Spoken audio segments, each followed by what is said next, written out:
enisaotranao jeso malalo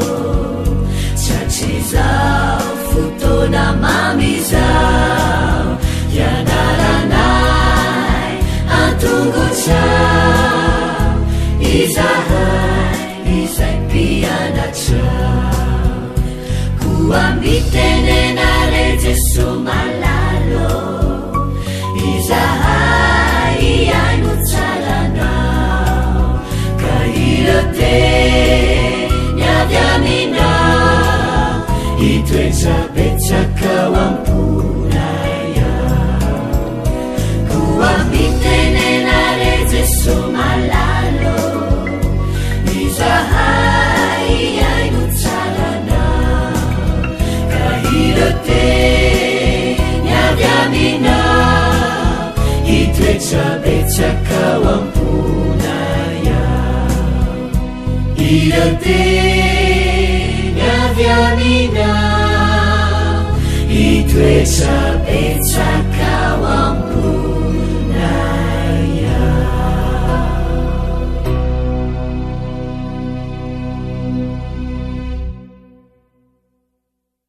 faly miarabantsika tsirairay avy indray tonga eto amin'ity fotoana manokana izay andraisantsika ny lesona ho an'ny tanora zokiny ity indray amin'ity an'io ity fitahina lehibe hatrany no aposaka kristy ho antsika ka aoka hifaly mandrakariva ao aminy isika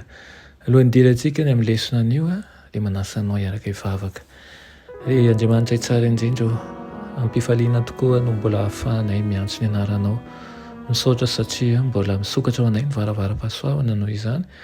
ary tianay ny andrakotra zany sy ahaka zany amin'ny alalanao ka aoka ny hiavao mandrakariva ny fiainanay indray ny teninao de nkehitriny de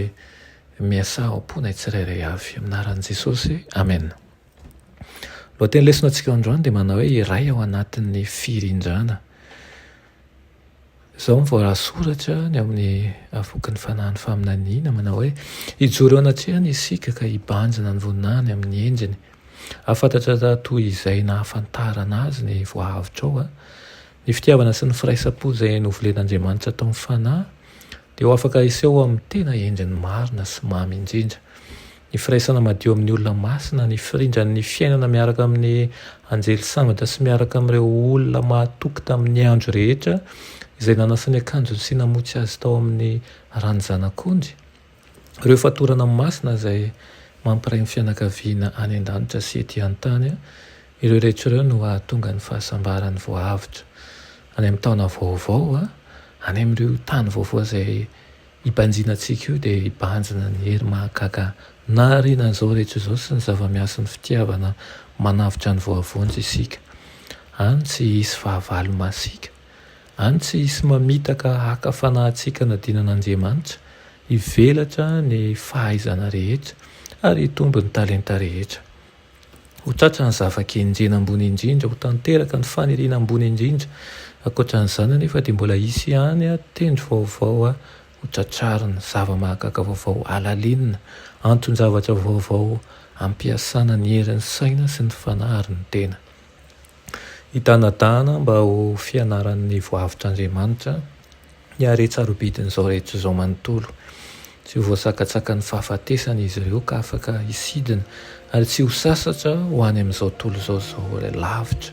izao tolo izao izay mangitakitaka sy nalahelo raha nahita ny fahorian'olombelona sy ny hirahira-pifaliana raha nandreny vaovao ny amin'ny fanahy anankiray izay voavonjy dia santatra an'izany tokoa isika ary ny azo amehezana azy dia ho ambany fahasoavan'ny tompo fitahiny sy ny fitiavana eo ambany voninahiny ka ny izany fahasoavany sy ny tara-pahazavany izany no andrakotra antsika ka tsy tahaka ny fiainantsika amin'izao ny fiainana amin'izany satria efa tsy misy tsony ilay fahotana sy ny vokatry ny fahotana iriko ianao hitombo fanantenana mandrakariva ny amin'izany ary aoka voaomana ny amin'ny fiavian'ny tompo tsy ho ela ny amin'ny rahony lanitra amen. Ianay tsara indrizin-danitro raha misaotra anao izahay ny amin'izany teninao izany misaotra anao ihany koa mamboly fanantenananay mandrakariva ary ihany koa mamboly zavatra ao aminay mba hiala ao aminay ny fanadinoana satria izany no mahatonga anay variana amin'ny zavatra maro. Ampianaro izahay hatakatra azy ireo ary ihany koa andray ny teninao ampahatokiana sy ampahamatorana tokoa aminaran'i Jesosy. Amen. Mianatra eo tongotrao